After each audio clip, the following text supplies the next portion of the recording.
Lipton Tea and Lipton Soup present Inner Sanctum Mystery.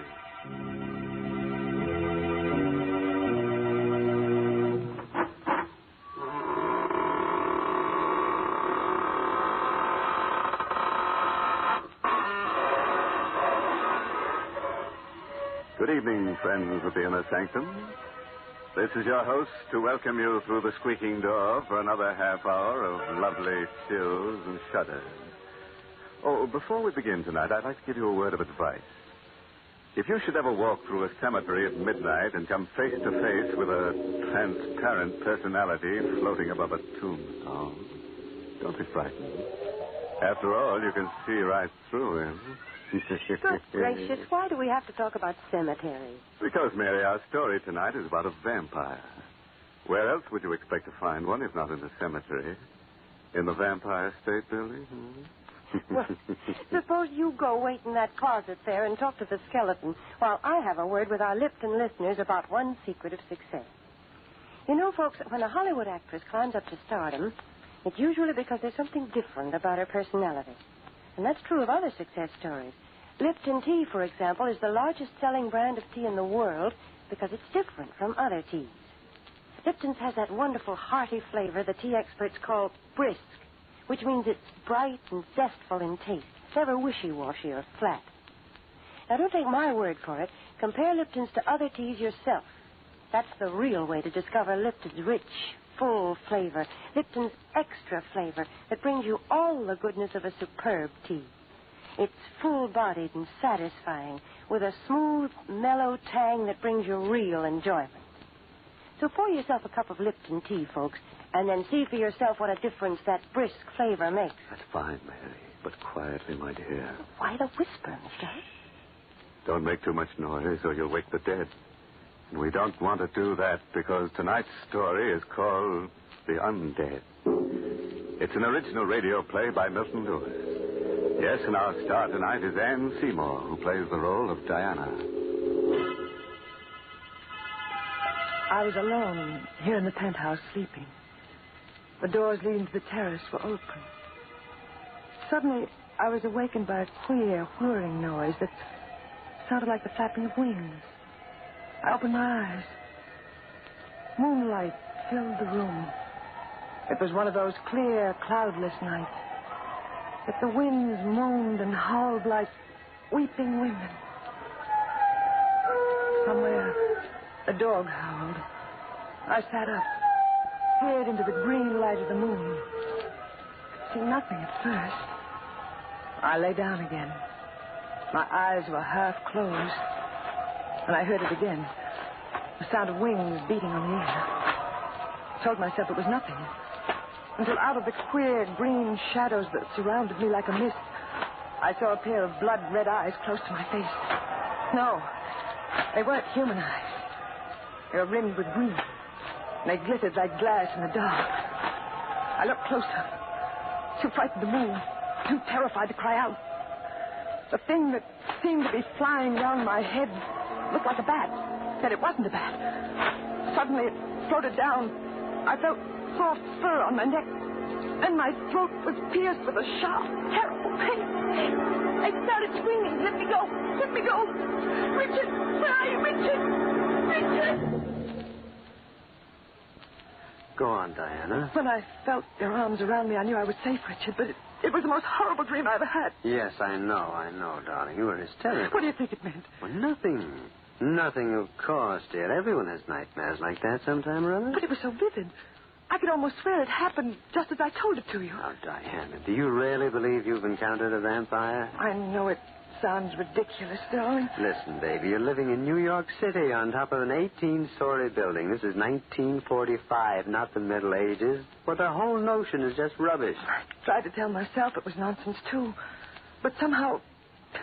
Oh, Richard, I want to get out of this place. But why? I don't like this apartment. There's something evil, sinister here. I've always felt it. Now, listen. Listen to that wind. The wind howl around here all the time. Well, naturally, it's a penthouse, and it catches the winds from the river. You hear that? Something flapping on the terrace. That's just the awning. There are always queer noises around here, all the time, and I can't bear it being alone here at night. Richard, please don't let me stay here alone tonight. I can't stay with you, darling. I've got to go to the theater. I don't want you to go there, please. Let your understudy take the part tonight. Take me away from here, far away where it's warm and there's sunlight. Diana, you don't know what you're saying, dear. I can't give up my part in the show. Of course. Of course. Oh, darling, forgive me, please. I'm sorry I ever mentioned it. You do forgive me, don't you, Richard? Say you do. Why, of course. You were just upset over the silly dream. I know. I won't mention it again. You're okay, baby. Well, it's 10 to 8. I'd better get going. Want to come with me? Yes. No. Well, I'm going to stay here. But if this place frightens you... That's just why I'm going to stay. And alone. I'm going to beat this thing. Somehow. That's better, darling. Much better. Here's your coat. Right. And you'd better take your scarf. It feels chilly. Richard. Hmm? I said I won't mention it again, but there's one thing more I have to tell you. That the face of that thing in my dream, it was your face. Diana, in the name of I won't heaven... talk of it anymore, I promise you, darling. I didn't mean to upset you just before you went to the theater. Just kiss me, dear. I'll be all right. I'll be all right. Diana... Good night, dear. I'll be waiting when you get back.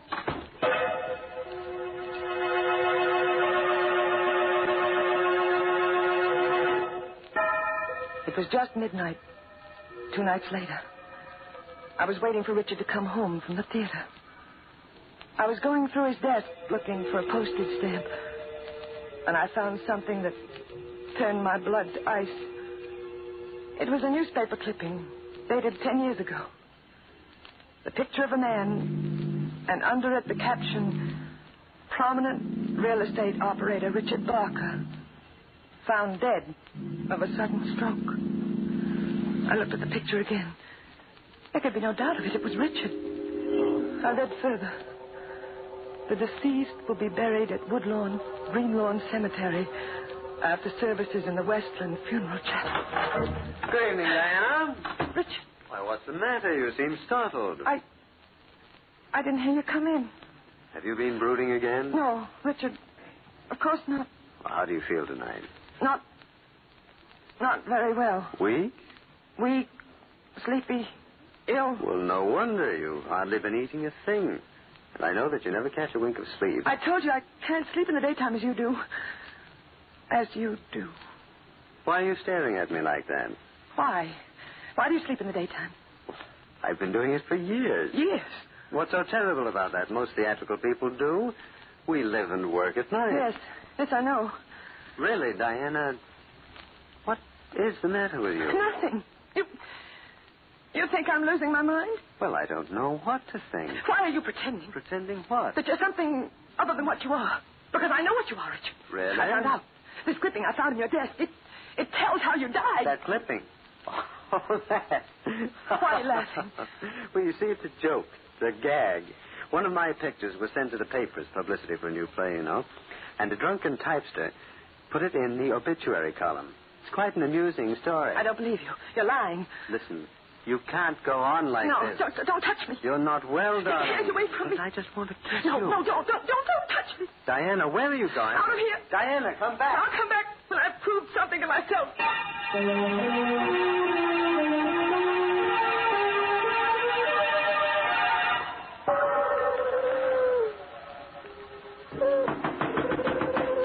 Is there anyone there? What do you want, ma'am? I'm sorry to wake you up. Are you the caretaker here at Greenlawn? Many years, ma'am. I want to see the grave of Richard Barker. Who are you? Diana Barker. His wife. But it's 1 in the morning, Mrs. Barker. I know what time it is. I want to see the grave. No one comes at a time like this. Please, will you tell me? Perhaps this will help. $10. For disturbing you. All right. You take the path in back of my house. Turn to the right. Have you a flashlight? I brought one from the car. It's only a short way, but it isn't a grave, ma'am. It's sort of a tomb. Thank you. I'll find it. You want me to come with you? No, I've troubled you enough. Good night. Good night.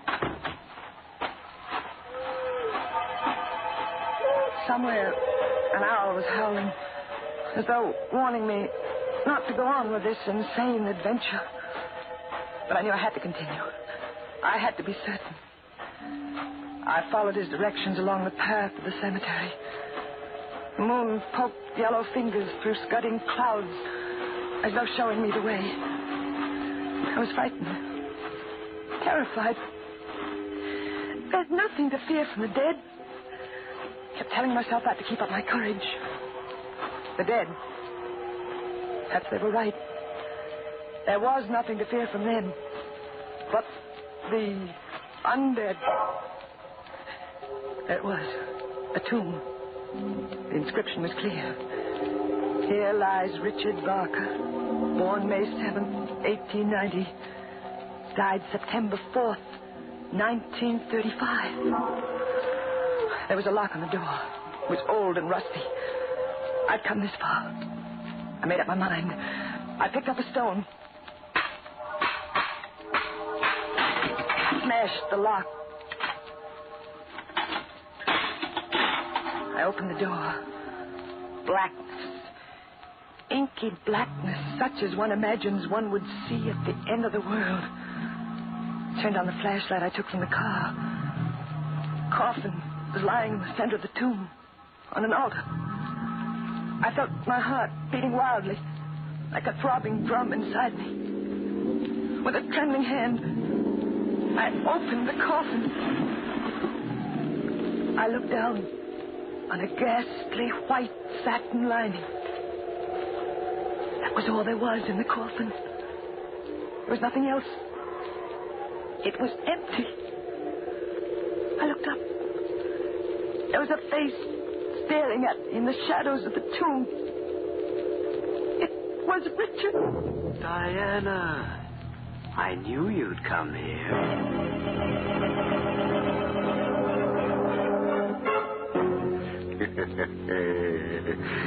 Well, friends, that just goes to show that an empty coffin makes the most noise. You know, this is the kind of nice domestic story I like. The intimate family chronicle of a vampire. My goodness, is that what you call intimate family life? Why, of course, Mary. It looks like our lovebirds will even share the same coffin. I'm afraid you're drawing a very strange picture of family life, Mr. Host. Right, Mary. And now let's go back to our horrors. Let me see. What dire predicament are we in tonight? Oh, yes. Diana has just discovered that her husband was wandering around his tomb. What would you do in a situation like that? Here's what Diana did. Listen. I ran blindly, stumbling, tearing my clothes. Somehow I managed to reach the car, start the motor. In the car, I knew it wasn't all some dream. People didn't come back from the dead. Did they? Could they? I drove to the city. I wanted to see the lights, people, hear music. I wanted to be sure this was the world I'd always known.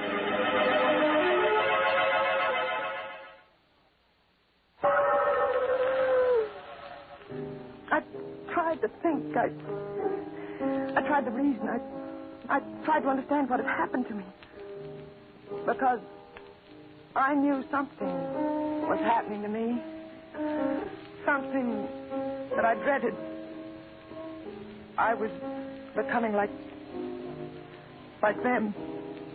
Like Richard. I felt a strange craving. Desires that I didn't dare think of. Excuse me, Mrs. Barker. Oh. May I sit with you? I don't believe I know you. But perhaps not. Does it make any difference? No. No, it doesn't. Please sit down. Thank you. I'm glad you came over. I'm glad to be able to talk to anyone tonight. I've been watching you for the last 10 minutes. Have you? You look very strange tonight. How do you know me? We all know each other. We? Yes.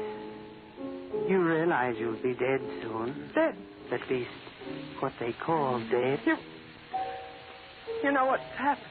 Oh, yes, of course. I've seen it happening for weeks. Your face became paler and paler. It will not be long now. You will become one of us. I don't want to. It's not in your hands. It isn't true. It can't be true. It's quite true. Many of us have gone on for hundreds of years. Those who sustain us become like us. And I... There is no escape. No, I don't believe it. Don't you feel it? Blood. That strange desire. Yes. There. You see? I don't want to. I once tried to fight it, too. It's no use. I'm going away. Far away. Where he can't reach me. I'm going now where no one can reach me. Waiter! Waiter! Will you help me here? There's been an accident.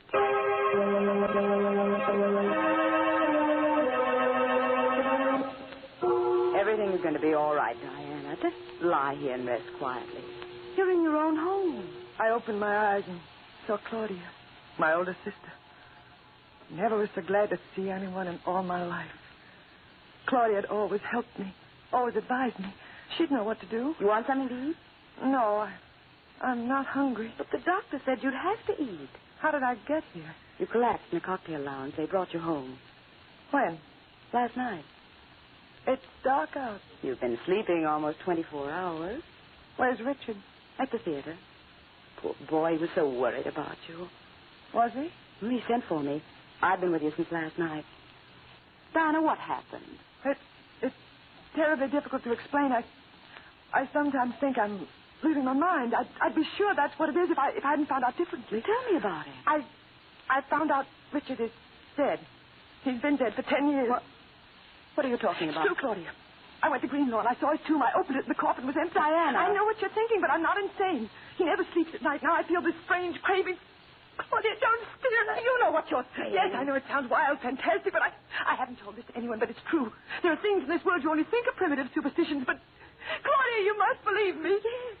Yes, of course, I believe you, dear. We must destroy Richard. I read about those things. We must destroy him by driving a wooden stake through his heart. That's the only way I can escape from him. That's the only way I can become a human being again. Diana. You'll help me, Claudia. Of course, dear. Haven't I always helped you? Where are you going? Just to fix you something to eat. No, you're going to leave me. Leave me here alone with him. I won't let you do that, Claudia. That gun. Where did you get that gun? We've always had one here. Ever since I first told Richard I was afraid of this place. You're not going to leave me alone now, Claudia. I'm not going to let you. Of course not. Get away from that door. That's what you want. Claudia, come back. No. I got insane.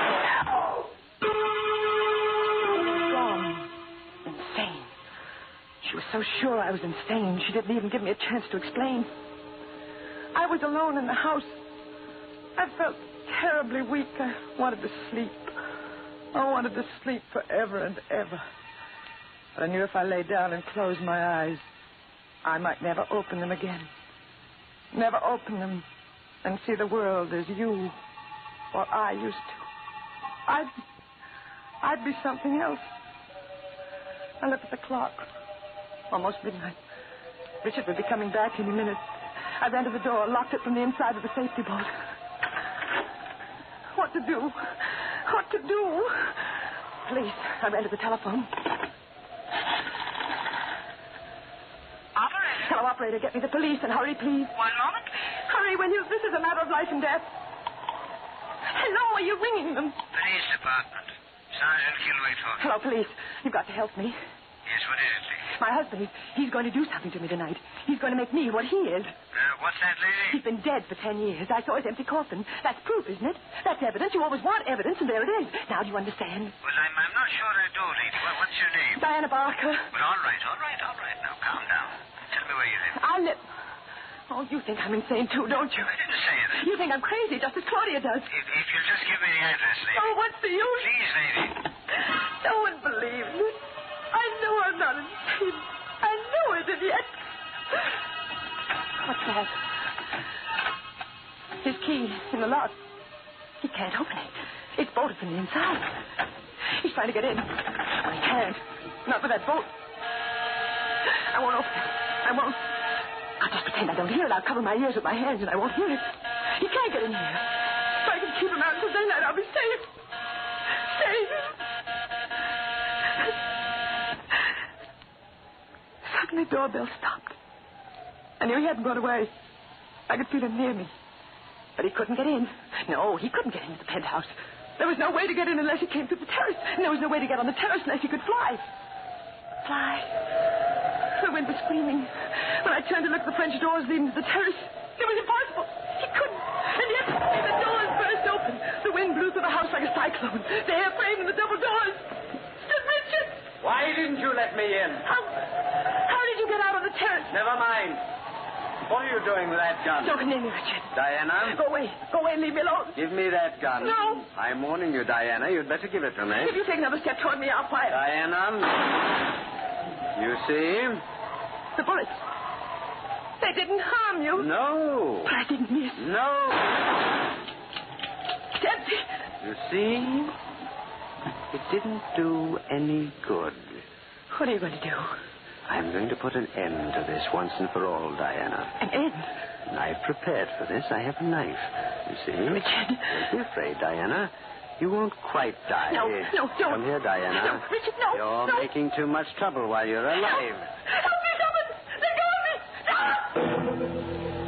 I saw the knife over my throat. I beat at his chest with the empty pistol. Then, just before everything became black, I saw 3 flashes of lightning.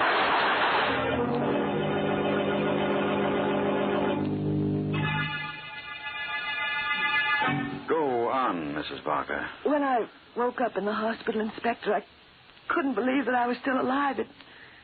It seemed like a miracle. You would have been dead if it wasn't for your sister. Claudia. She came back with one of our men. He shot and killed your husband just as he was about to plunge the dagger into you. But how did he get in? He came over the adjoining terrace from the penthouse next door, just as your husband did. No, Mrs. Barker. Your husband didn't fly. But the other things, the picture, the tomb, the empty coffin. All props for an elaborate scheme your husband worked out to murder you. Richard Barker is not an uncommon name. He found a man with that name who died 10 years ago. He removed the body. He got the whole idea from the dream you told him. But why? To establish that you were insane. Oh. He planned to murder you and claim he did it in self-defense to protect himself against an insane woman. But the gun... Filled with blanks. He wanted to get your money, Mrs. Barker. But the way I felt, those strange cravings... You're suffering from anemia. Your doctor told us that. It's not uncommon for anemia sufferers to feel the way you did. I still can't believe it. I still feel that he isn't quite dead. I'll relieve that fear right now. His body's in the other room. I think you should see it. Come this way, Mrs. Barker. There. Raise the lid of the coffin, Charlie. Yes, Inspector. What's the matter? He looks so lifelike. His lips are so ready. He looks as though he could move. Get up at any minute. Nonsense. I assure you he's quite dead, Mrs. Barker. And I can further assure you that the police department has never encountered one authentic vampire in its history. You're very reassuring, Inspector. I think I'd better leave now. Don't bother to see me at the door. Bye. All right, Charlie. Cover him up and have him buried. Okay, Inspector. What is it, Charlie? Inspector. Maybe I'm nuts, but I could swear that I saw him move. Oh, nonsense. Close the lid. It's getting dark, Charlie. Sun sure goes down quick these winter days. I'm going home. Good night, Charlie.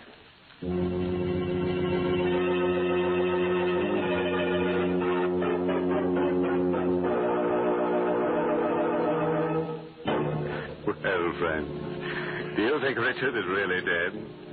Oh, that's something for you to sleep on when you go to bed tonight. Oh, and by the way, we have a moral for tonight's story. Yes, it's taken from a diary of Miss Delirium Tremens, who once said, "Never marry a vampire. He may turn out to be 500 years old without a social security number to his name. And how can a girl have any fun going around with a guy like that?" Well, Mr. Host, I don't think that's a serious problem. I'm positive that no girl will ever meet a vampire, much less marry one. Ah, but you can't be sure, Mary. The safest thing is to drive a wooden stake through your husband's heart. Yes, if he dies, then he must be a vampire. Oh, such foolishness. Let's forget all this talk about vampires, because I want to tell the folks about something wonderful that's going to happen next week. And next Tuesday's Christmas, you know. So instead of our usual mystery thriller, Inner Sanctum will bring you a tender and beautiful Christmas play called The Littlest Angel. And our star will be that great and beloved actress, Helen Hayes. So be sure to tune into this station at the regular Inner Sanctum time next week.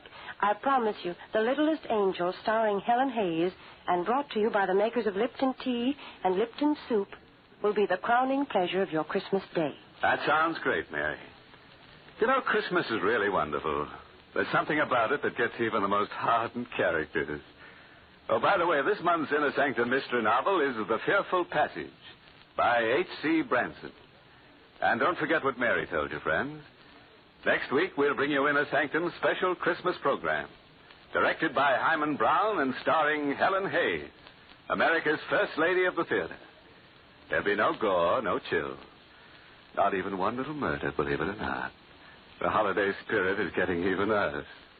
So be sure to join us next Tuesday. Meanwhile, I'm going to do my Christmas shopping. You know where I can get a nice fur-lined coffin for a cold-blooded friend? Until next Tuesday, then. Good night. Pleasant dreams.